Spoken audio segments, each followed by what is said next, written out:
Bien, bonjour à tous. Aujourd'hui, nous sommes devant une machine assez spéciale. Évidemment, elle aussi, disons que on va savoir quelques années.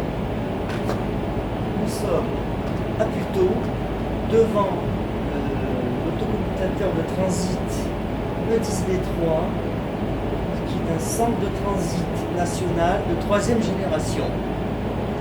Alors, quelle est cette machine très curieuse? Apparemment, une machine comme une autre, un E10B3, mais lui, c'est pas un E10B3, un autocommutateur d'abonnés, c'est un autocommutateur de transit téléphonique, c'est-à-dire que lui va relier un certain nombre de centres d'abonnés qui sont en Île-de-France, va collecter les faisceaux, il va recevoir des faisceaux qui arrivent de province, et il va redistribuer entre la province et l'Île-de-France, les gros centres, les centres moyens, etc. Donc, on a une machine, je suis devant une partie du cœur de la machine. Alors, sachant que tout autocommutateur E10B3, c'est une machine qui est d'abord ce qu'on appelle décentralisée. Alors, c'est un peu plus difficile à expliquer au niveau du système qu'un autocommutateur MT20 ou MT25 qui sont des systèmes super centralisés. Là, on ne peut pas dire que toute la puissance de décision soit au même endroit, comme dans un MT20. Là, la puissance de calcul et de décision, elle est répartie à tous les niveaux de la machine. Parce qu'ici, donc, c'est une machine très compacte. On ne se rend pas compte, je vous montrerai quand on va faire le tour. Vous allez vous dire, mais quoi cette machine-là? Mais c'est tout petit. Pour l'époque, évidemment, c'est toujours pareil. Oui, c'est tout petit, mais c'est beaucoup plus puissant. Alors, cette machine-ci, je vais vous dire. Puteaux CTN 3G, donc son petit nom c'est RT90. Il a été mis en service le 12 janvier 2001, donc ça fait 22 ans. Pour de la commutation du RTC, du téléphone classique, 22 ans pour ces machines-là, c'est rien, hein, ça peut tenir encore 20 ans de plus. Mais de toute manière, normalement, en 2030, prévu que tout soit arrêté peut-être même avant d'ailleurs. Alors cette machine au départ, elle avait un nouveau système de réseau de connexion. Elle n'avait pas un réseau de connexion classique comme un autocommutateur E10B3 qui a ce qu'on appelle un RCX classique, temporel, qui permettait tout de même pour une machine de base de posséder, de pouvoir brasser 2000 NIC, 2000 NIC en entrée, 2000 NIC en sortie. Là, on a une machine qui, au départ, est pourvue des mêmes capacités, donc de 2048 NIC, hein, comme un XP3 d'abonnés, mais quand même, son cœur était amélioré et pouvait déjà commencer à traiter, en plus de la voix, de la data. Donc, ça servait à pouvoir établir de meilleurs dialogues entre les machines, etc., une meilleure efficacité. Donc, si vous voulez, c'était un cœur qui avait les mêmes performances nettes en puissance, aussi puissant qu'un XP3 à maxi capacité, mais qui pouvait en plus faire d'autres petites choses. C'était déjà un progrès en 2001. Alors, sachant que le premier a été mis en service à Lyon, ces machines-là, le 9 février 2000, si je me souviens bien. Donc il y en a une à Lyon aussi, il y en a quelques-unes en France, de ces machines. Et ce qui s'est passé, c'est que entre la fin 2001 et le début 2002, nous avons décidé avec Alcatel de changer tout le système. On voit une partie ici, donc le réseau de connexion HC2, haute capacité de deuxième génération, par un HC3, haute capacité de troisième génération. Alors comme ça, voilà, ça change rien. Mais n'empêche que cette machine maintenant, si toutes les extensions sont installées, évidemment, là, je parle toujours à maxi capacité, là je n'en sais rien les gars. Je ne pense pas qu'il soit à maxi capacité. Hein. Mais bon, à maxi capacité, on passe de 2048 NIC à 16 300 et quelques NIC. C'est-à-dire que d'un coup, la machine fait x8. Donc c'est comme si vous avez 8 machines normales, telles qu'elles étaient mises en service, ou 8 E10B3 d'abonnés normaux, vous prenez tous les organes nobles, multipliés par 8. va se concentrer dans des cartes. Alors, les super circuits intégrés pour l'époque qui sont, j'ai regardé un petit peu, j'ai jeté un œil, c'est des composants de surface. Enfin bon, là c'était vraiment à la pointe. Alcatel, ils nous ont fait, si vous voulez, ça a été notre meilleur produit pour le RTC, pour le réseau téléphonique commuté du téléphone normal. Ça a été les meilleurs produits de troisième génération, les plus récents, les plus modernes que nous ayons mis en service dans le réseau téléphonique français. Il faut le savoir. Donc il y a quelques machines. Alors il y a celle-ci qui est à tuto. Alors évidemment c'est un environnement un peu sensible parce que la machine, si vous voulez, étant en moyenne 8 fois plus puissante qu'un MT20 qui serait au maximum de ses capacités, parce que cette machine remplace en théorie 8 MT20. Il faut quand même s'imaginer déjà ce que c'est un MT20, c'est impressionnant par rapport à ce qu'on a mis au point. Donc le MT20 date de 1981, la mise au point définitive, 81-82. 20 ans plus tard, on fait une machine qui vaut 8 MT20 dans un encombrement beaucoup plus petit en plus, qui est au moins 3 fois plus petit. Donc voilà, c'est l'évolution technique. Si vous voulez bien, je vous fais la visite guidée. Donc nous sommes à Puteaux dans un centre téléphonique au départ d'abonnés. Au départ, normalement, ce n'est qu'un centre d'abonnés plutôt, un gros centre quand même. Il y a beaucoup d'étages, c'est un vrai labyrinthe là-dedans.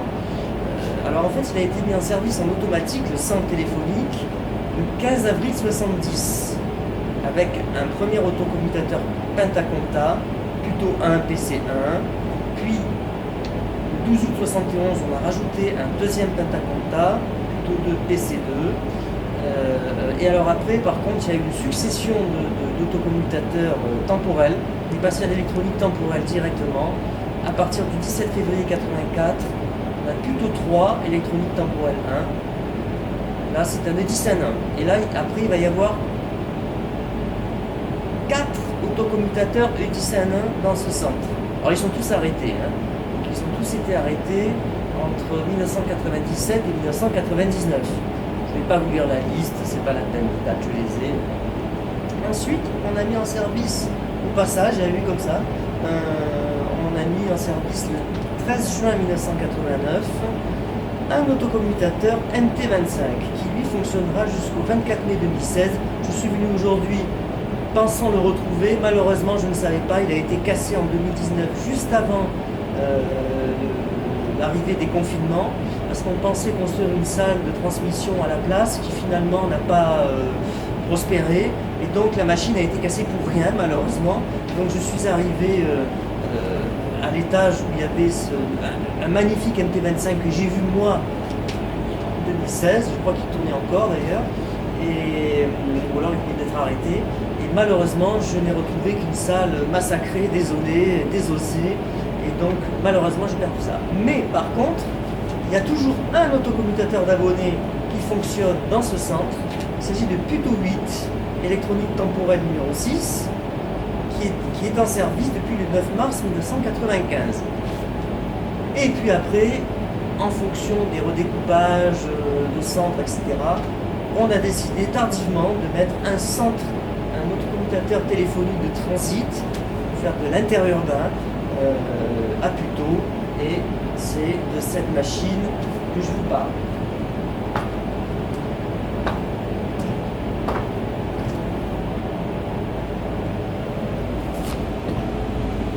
Donc pour une question de praticité, j'ai ouvert les baies qui doivent normalement toujours rester fermées. Donc ici la première. Alors ici se tenaient autrefois les deux dérouleurs de bande magnétique, puisque toutes ces machines, jusqu'à l'année 2000, jusqu'en fin de fabrication d'ailleurs, étaient livrées avec deux dérouleurs. Et puis il y a eu un ordre de retrait qui est intervenu, je crois vers 2003, 2004.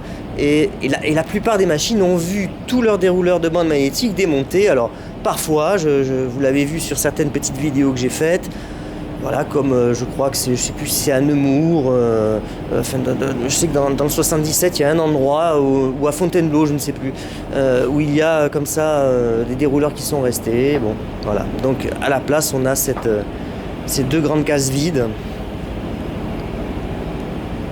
Alors ici, nous sommes devant la baie, alors c'est la baie dite de l'organe de contrôle en fait. L'organe de contrôle qui est porté par une station de maintenance, je ne sais plus trop quoi, bon c'est la station de maintenance.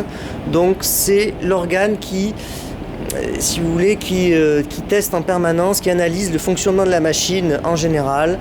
Et évidemment, donc, les organes sont dédoublés toujours. Hein. Et si à un moment donné il y a un problème, s'il commence à détecter des erreurs, c'est lui qui peut prendre la décision de stopper n'importe quel organe dans la machine, de redémarrer chaque organe séparément, ou alors évidemment si la maladie est plus grave, il peut arrêter beaucoup plus d'organes, il peut même arriver à arrêter toute la machine et la faire redémarrer. C'est extrêmement rare, la plupart des machines n'ont jamais eu aucune défaillance de cette taille. Hein, bon. Donc ici c'est la baie où il y a tous les fusibles d'alimentation, ben, c'est l'énergie, sans électricité rien ne fonctionne. Alors là nous avons une des SMT. Alors, qu'est-ce que veut dire la SMT? Je vous dirais que je ne le sais plus. Si vous voulez, ce sont les organes où arrivent et repartent toutes les terminaisons. Parce qu'il y a des SMX aussi, alors, mais je ne crois pas qu'il y en ait dans cette machine. Il y a des SMX et des SMT, mais je crois qu'ici, il n'y a que des SMT. Et donc, si vous voulez, c'est là où toutes les jonctions arrivent. C'est l'étage intermédiaire. Il y a du brassage qui se fait dedans. Bon. Je n'y connais pas assez pour vous en dire plus. Et là, vous avez une partie du réseau de connexion, donc qui est en HC3, haute capacité 3e génération.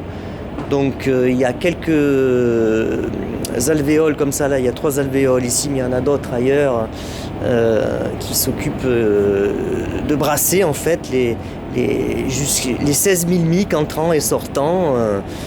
Voilà. Et là nous avons encore des SMT, donc ici, nous avons, voilà, par exemple, une deuxième baie du réseau de connexion. Alors cette fois-ci, il y a que 2 alvéoles, donc pour preuve qu'il n'est pas installé au maximum de sa capacité. Et à l'époque, on a dû juger que c'était largement suffisant. Voilà. Et puis bon, maintenant, vous savez, avec la diminution, chaque mois, le trafic diminue en réalité. Le nombre d'abonnés diminue, le trafic diminue. C'est comme ça, hein. Bon, c'est des téléphones qui... Alors ici nous avons encore une SMT. Là il n'y a rien d'écrit, c'est forcément le réseau de connexion. Alors je vais montrer pareil, c'est la même chose. Hein. Après c'est toutes ces cartes. Alors quand on voit comme à Marseille d'ailleurs, à Saint-Mauron il y a un CTN 3G, donc quand on voit ces cartes avec le machin rouge là, le petit triangle. Là, on est vraiment dans le cœur du réacteur et c'est l'électronique la plus perfectionnée de ces machines.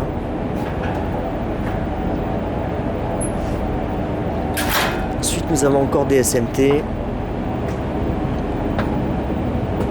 Alors ici, je ne sais plus. Non, je crois qu'il n'y a plus après. Après, alors là, nous avons... Alors, je vous la montre aussi. Comme dans chaque autocommutateur E10B3, nous avons naturellement l'horloge dupliquée. Alors on voit bien, je vais le mettre bien en face. En plus, ce qui est bien, c'est que dans les E10B3, il y a les petits indicateurs. On a l'heure en temps réel. Alors là, c'est l'heure atomique. Les 2 horloges sont synchronisées, elles se comparent entre elles.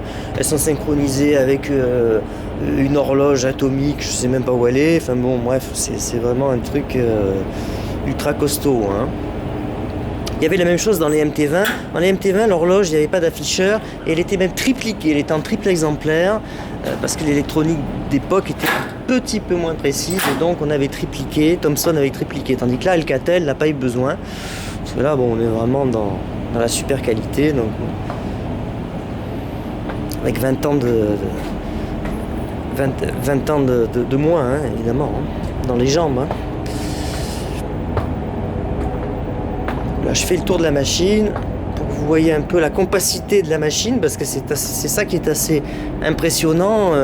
Alors évidemment, nous sommes en 2023. Si on devait refaire un tel autocommutateur de nos jours, avec des nouveaux composants, etc., en RTC, je parlerai là rien que du brassage en RTC, la machine peut-être elle prendrait, je sais pas, la taille d'un lave-linge, enfin bon, quelque chose d'absolument sidérant.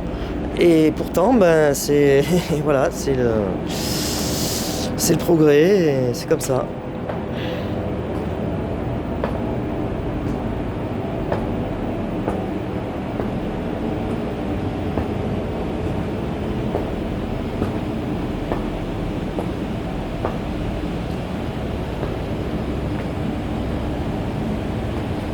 Je vais essayer de vous restituer la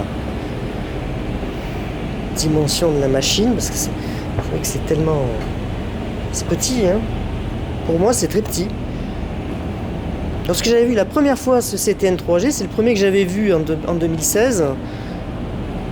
J'ai cru que c'était des CSN d'abonnés qu'on avait mis là parce qu'il n'y avait pas de place, et j'ai réalisé plus tard que c'était un super autocommutateur de transit, quoi. Parce que sinon, j'aurais pris ça pour un truc vraiment très très ordinaire.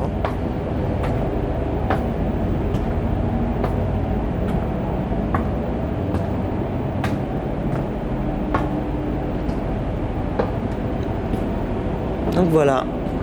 Comme nous sommes des gens bien élevés, nous essayons. Nous refermons les baies parce que par sécurité, il faut toujours que ça reste fermé. C'est pas qu'on craigne quoi que ce soit, je veux dire, mais vous savez, des fois, les choses sont ouvertes. Vous tripotez une carte, l'accrocher à une manche, vous arrachez une carte, vous créez une catastrophe. Donc non, il faut quand même être... il faut être prévoyant, il faut penser à tout.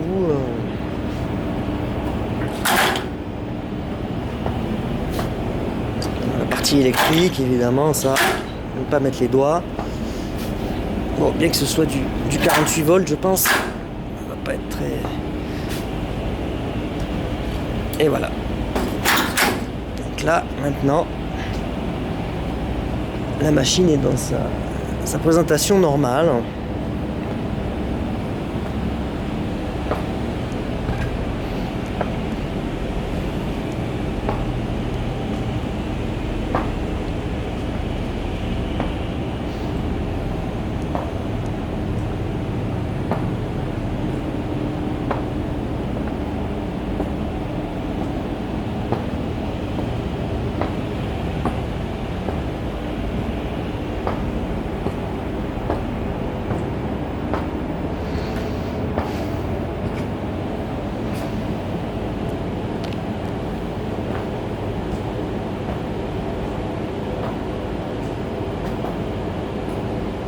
J'espère que les connaisseurs seront contents de cette petite visite guidée. Voilà, c'était une occasion parce que je n'ai pas fait pour Marseille, je suis mis en ambulation, mais je me suis dit après tout, pourquoi ne pas expliquer au moment où le réseau téléphonique commuté devient, le vrai téléphone devient vraiment de plus en plus symbolique. Il faut profiter maintenant, tant qu'on a les installations qui sont présentes, vivantes, en fonction, pour les immortaliser au mieux. Et peut-être qu'un jour, il y aura des gens qui se diront, tiens, on a bien fait de prendre des photos, on a bien fait de filmer, pour essayer de ne pas oublier tout ça. Pour les plus jeunes notamment, qui peut-être certains s'intéresseront à ces vieilles choses.